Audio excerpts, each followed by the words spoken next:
Hello students, सुप्रभात आप सभी को। आज हम श्यामाचरण दुबे द्वारा लिखित उपभोक्तावाद की संस्कृत पाठ के अगले गद्यांश का अध्ययन करेंगे।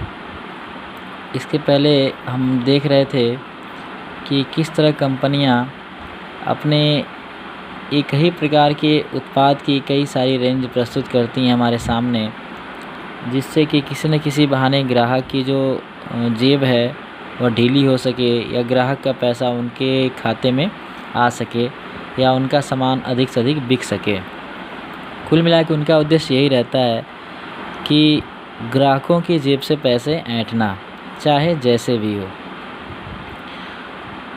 अभी इसके पहले टूथपेस्ट और ब्रश का उदाहरण दिया था लेखक ने। यहाँ साबुन का उदाहरण देते हुए कह रहे हैं कि साबुन ही देखिए, एक में हल्की खुशबू है, दूसरे में तेज। एक दिन भर आपके शरीर को तरोताज़ा रखता है, दूसरा पसीना रोकता है, तीसरा जर्म से आपकी रक्षा करता है। यह लीजिए सिने स्टार्स के सौंदर्य का रहस्य, उनका मनपसंद साबुन। तात्पर्य यह है कि साबुन भी अगर आप खरीदने जाएं तो उसकी भी इतनी विस्तृत रेंज है कि उसकी चकाचौंध में आदमी 2 मिनट के लिए भ्रमित हो जाता है, क्योंकि जो साबुन है उनकी जो क्वालिटी है वो अलग अलग है।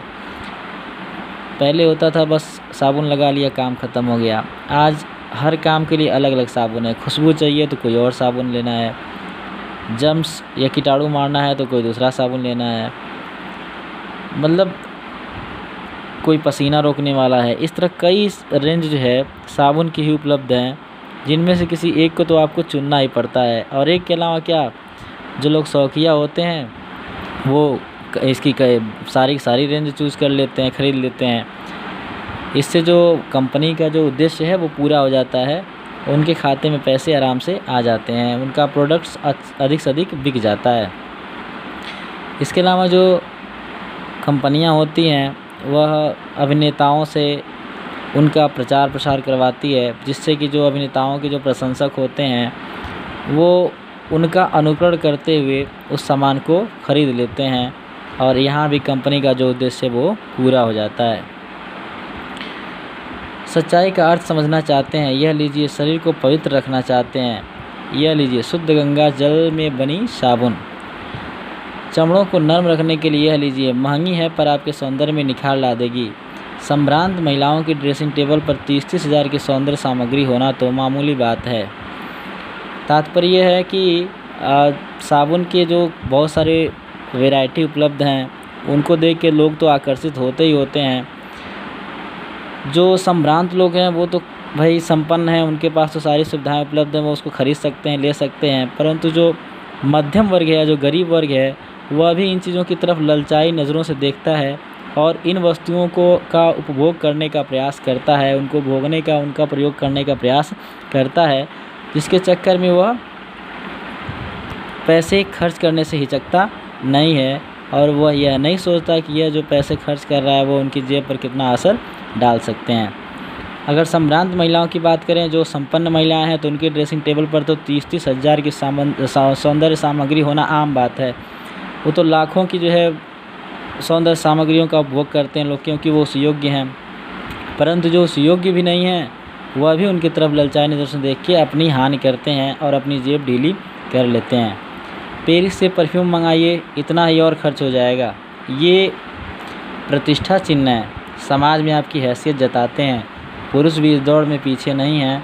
पहले उनका काम साबुन और तेल से चल जाता था, आफ्टर सेव और कोलोन बाद में आए। अब तो इस सूची में दर्जन 2 दर्जन चीज़ें और जुड़ गई हैं। लेखक का कहने का मतलब यह है कि पहले तो सौंदर्य सामग्री महिलाओं के हिस्से में ही आती थी, या सौंदर्य सामग्री का प्रयोग महिलाएं ही करती थी, परंतु आज वर्तमान युग में पुरुष भी इससे पीछे नहीं है। वह भी भिन्न भिन्न प्रकार की सौंदर्य सामग्रियों का प्रयोग करता है, उसको प्रयोग करने से हिचकता नहीं है, और वो उसका पूरा प्रयास होता है कि वह भी महिलाओं की तरह आकर्षक दिख सके। और इस आकर्षक दिखने के लिए वह विज्ञापनों की सच्चाई को समझ नहीं पाता है, और विज्ञापनों के भ्रम में फंसकर वह भी भिन्न भिन्न प्रकार की वस्तुएं खरीद लेता है, क्योंकि यह वस्तुएं आजकल सिर्फ आपके गुण को ही नहीं निखारती हैं, बल्कि समाज में आपकी हैसियत भी जताती हैं। जितनी महंगी और जितना ब्रांडेड वस्तु आप यूज़ करते हैं, वह एक भ्रम होता है, एक मन में यह बात होती है कि वह उस समाज में आपकी स्टेटस को और बढ़ा देगा, समाज में आपकी हैसियत को और बढ़ा देगा। इसी चक्कर में लोग महंगी से महंगी और ब्रांडेड वस्तुओं का उपयोग करते हैं, परंतु उन्हें यह नहीं पता कि यह सब कंपनियों की एक चाल है और वह कंपनियों की चाल में फंसकर अधिक से अधिक पैसा, आवश्यकता से अधिक पैसा कंपनियों के खाते में दे देते हैं या कंपनियों के प्रोडक्ट्स पर खर्च कर देते हैं। तो यह इस गद्यांश का मतलब रहा। अगले वीडियो में हम अगले गद्यांश का अध्ययन करेंगे। तब तक के लिए बहुत बहुत धन्यवाद आप सभी को। आपका दिन शुभ हो।